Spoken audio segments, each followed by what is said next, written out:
शरारती हो गया, उसको पकड़ के लिया, उसको आज पहले पीटते हैं। तो बेचारा अरविंद पता ही नहीं था कि बंदर बाहर गया है, वो पूरा खोज रहा है उसको। तो कुछ ही देर के बाद उसके पिता, उसका भाई और मिस्चीफ बाहर से आए, दरवाजे की घंटी बजाई उन्होंने। तो माँ जाकर खोली, बोली कि मिस्चीफ आपके साथ है क्या?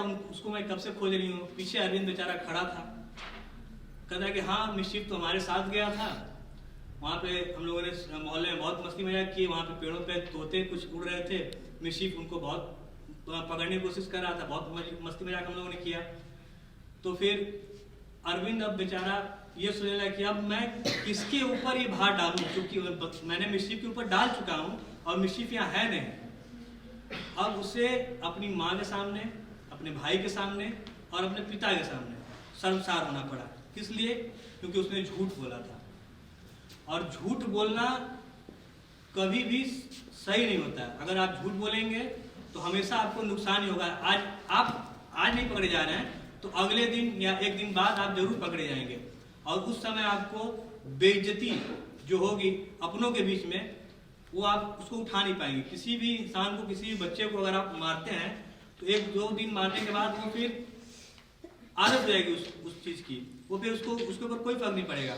अगर आप इतने सारे बच्चों में किसी एक शरारती बच्चे को उठाकर आप उनके सामने अगर थोड़ा सा उसको पनिशमेंट कर दिए, मतलब उसको बेइज्जत कर दिए, उसको और सजा दें, तो आप उसको मारिए मत, उसको हल्का सा, बस हल्का सा उसको मतलब उसकी इज्जत ले लीजिए। वो या तो अगले शरारत करना छोड़ देगा और या तो फिर मतलब सत्य बोलना शुरू कर देगा। दोनों में से कोई एक ही चीज होगी। और इसलिए इससे हम लोग क्या होता है, और जो सत्य है और बुद्धिमत्ता जो आती है वो हमेशा अनुभव से आता है, हमेशा नहीं अक्सर अनुभव से आता है कि अगर हम सच नहीं बोलेंगे तो उससे क्या फर्क पड़ेगा मेरे ऊपर।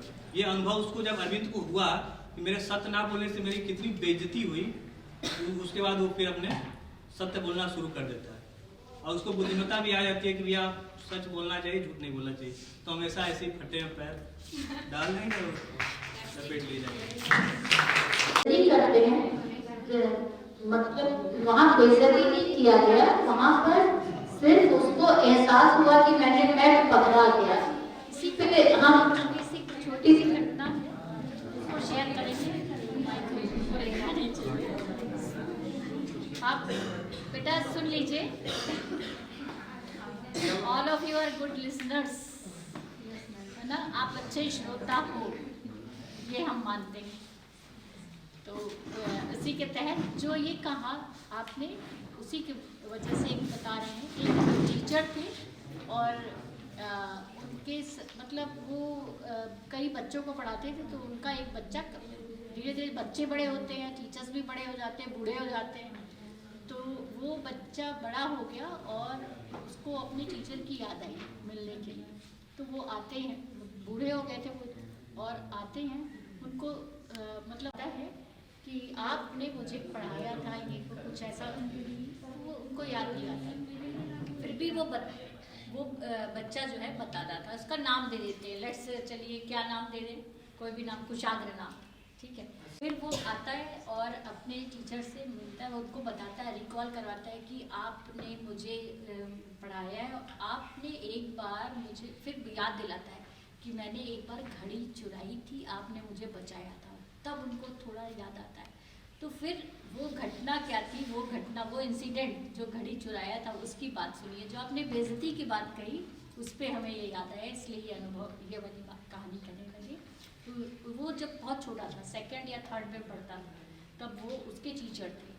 और ये देखिए एक हार्टफुल टीचर की निशानी है। छोटे छोटे बच्चे गलतियाँ करते हैं, लेकिन अगर आप उनकी बेइज्जती कर दें तो वो बच्चा फिनिश हो जाता है। लेकिन उसके साथ क्या हुआ कि एक बच्चा दूसरा क्लास का, कुशाग्र के ही क्लास का एक दूसरा बच्चा घड़ी लेकर आया, नई नई घड़ी, सबको दिखा रहा, चमकती हुई, देख लो भाई, सभी देख रहे हैं, हाँ नई घड़ी। और उस ज़माने में, जब पहले की बात थी, जब अभी वो बड़ा हो गया, वो बूढ़े हो गए, तो उस ज़माने में लगी कुशाग्र को, और जैसे ही लंच में सब बाहर गए, उसने धीरे से छुपा लेकर अपनी पॉकेट में डाल ली।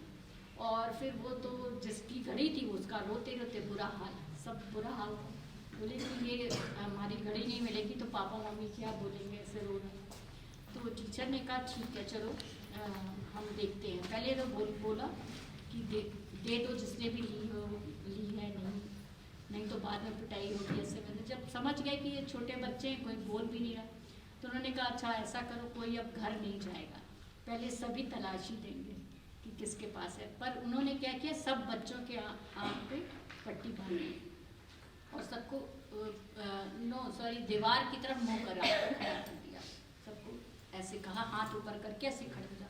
सबकी पॉकेट तलाशी और ये कुशाग्र था उसकी पॉकेट में मिल गई, लेकर के दे दिया। ठीक है, लेकर के दे दिया और कुछ भी बिना बोले। फिर उन्होंने कहा तुम्हें घड़ी मिल गई और उन्होंने नाम भी नहीं बताया कि कुशाग्र ने चुराई और दे दिया। फिर वो बच्चा तो जानता था कि मैंने चुराई, वो सोचा अभी बुलाएंगे, अभी बुलाएंगे, अभी बुलाएंगे, अभी बेइज्जती होगी, कुछ नहीं किया, छोड़ दिया। उसके बाद तो फिर ये जब ये बूढ़े होकर के आए, मतलब ये तो स्टोरी उस समय की है। फिर बोला कि आपको याद नहीं है? तो बोले कि नहीं मुझे याद नहीं है, पर आपने क्यों मेरा नाम नहीं बताया था? कुशाग्र पूछते। तो कहते मैंने अपने भी आँख पे पट्टी बांधी थी, तो मुझे ये नहीं पता चला कि अब सच में बांधी या नहीं बांधी हो। कहने का मतलब ये है कि उन्होंने इंटेंशनली नाम नहीं बताया था, उसकी गलती छुपाई थी, पर वो छोटा बालक था। और आप भी छोटे बालकों को ही इंटरैक्ट करोगे या किसी भी उम्र के, तो कभी कभी कुछ चीज़ों में बेइज्जती ही उसका हल नहीं होता है। जो जब आप हृदय से कनेक्ट हो जाते हो तो आप अपने बच्चों को जानते हो कि कौन कैसा है, और फिर वो चाहते हो, जो चाहते हो वो कर सकते हो। मतलब एक बार हृदय कनेक्ट हो गया, उसकी चोरी को क्षमा कर दिया और वो जिंदगी भर उस शिक्षक को भूल नहीं पाया। तो कामना यही है कि इसी तरह के शिक्षक बनिए जो सही है। उनको जो भी ऐसे बच्चे आपके सामने आते हैं, एक हार्टफुल शिक्षक के रूप में अपने को इस्टेब्लिश करें।